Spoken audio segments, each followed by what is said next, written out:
नमस्कार, mojo news की तरफ से मैं ऋषु कलंत्री और आज मैं उपस्थित हूँ तिनसुकिया शहर के वार्ड नंबर 6 के एक रास्ते पर। पिछले कुछ समय से हमने पानी जोगान के ठेकेदार द्वारा तिनसुकिया शहर के विभिन्न रास्तों को बुरी तरीके से तहस नहस करने के मुद्दे को बड़े ही जोर शोर से दिखाया। नतीजा, तिनसुकिया नगर पालिका ने इस मुद्दे को गंभीरता से लेते हुए एक प्रेस कॉन्फ्रेंस करके इन रास्तों को मरम्मत की जिम्मेदारी ली थी।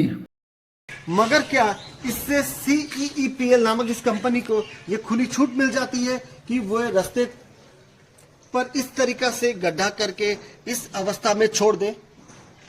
आप देख सकते हैं कैसे कंपनी ने अपना काम खत्म करने के बाद इस रास्ते को इस उबड़ खाबड़ अवस्था में छोड़ दिया। आप सहज ही अंदाजा लगा सकते हैं कि इस रास्ते पर आते जाते यदि किसी राहगीर या बच्चे का पैर पड़ जाए तो वो किस तरीके से दुर्घटना का शिकार हो जाएगा और हो सकता है उन्हें यहाँ पे जो पत्थर है उन सबसे चोटें भी आ जाए। मेरे पीछे आप देख सकते हैं ये बांस का एक खूंटा जो कि करीबन नाला से 2-2.5-3 फुट रास्ते में गाड़ा गया था।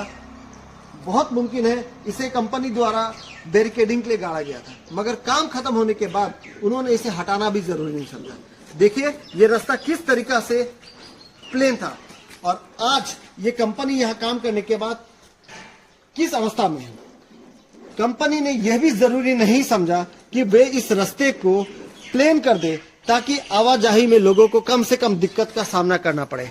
आप देखिए ये जो रास्ता, ये जो गड्ढा है, सड़क को तोड़ा गया है, ये रास्ते के एक अंतिम छोर पे है और यहाँ से एक टर्निंग है।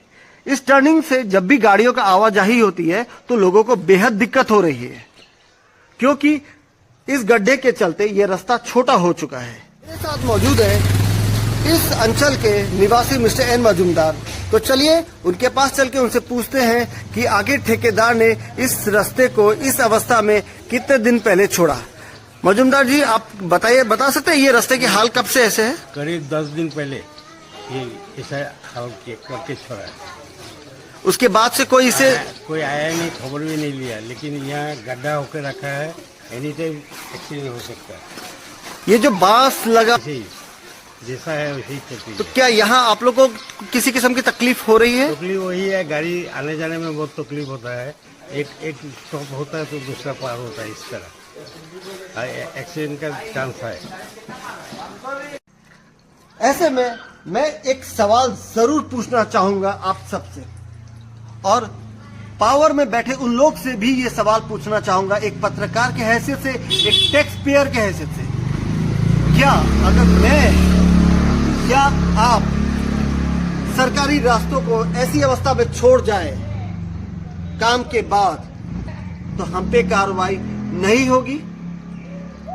तो आखिर ऐसा क्या कारण है जो सरकारी विभाग CEEPL नामक इस कंपनी पर कार्रवाई करने से परहेज कर रहे हैं? इस कंपनी के पीछे ऐसी कौन सी ताकत है जिन्होंने सरकारी विभागों के हाथ बांध दिए हैं? चाहे नगर पालिका ने निविदिता प्रकाश कर दी है, मगर निविदिता प्रकाश से लेकर ठेका का अलॉटमेंट और उसके बाद यहाँ पर का मरम्मत का काम शुरू होने में एक समय लगेगा। तो ऐसे में क्या इतने समय तक के लिए यहाँ के बाशिंदा, यहाँ से आने जाने वाले लोग, राहगीर, बच्चे, मोटरसाइकिल, स्कूटी चलाने वाले लोग तकलीफ झेलते रहे? ये एक बहुत अहम सवाल है, क्योंकि एक निजी कंपनी ने तिनसुकिया के अधिकांश अंचल में इस तरीके के हालात पैदा कर दिए हैं जिससे लोग तकलीफ, दिन और रात तकलीफ पा रहे हैं। मगर आज तक इस कंपनी पर किसी तरह की कार्रवाई नहीं हुई है।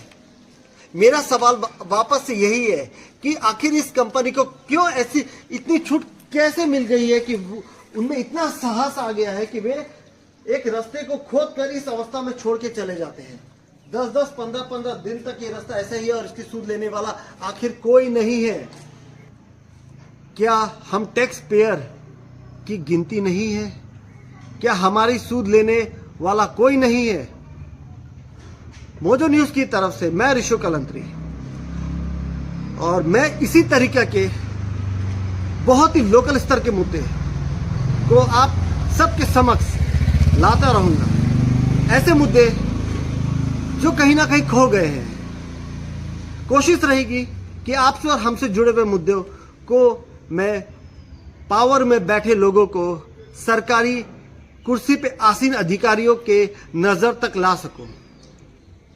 अंत में ये सवाल वापस मैं दोहराना चाहता हूं कि एक निजी कंपनी को ऐसी खुली छूट आखिर क्यों दी गई है कि वे पूरे शहर के रास्तों को तबाह करके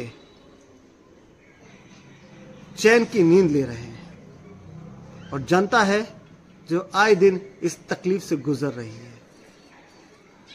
सवाल और भी है, अभी के लिए मैं आपसे विदा चाहूंगा।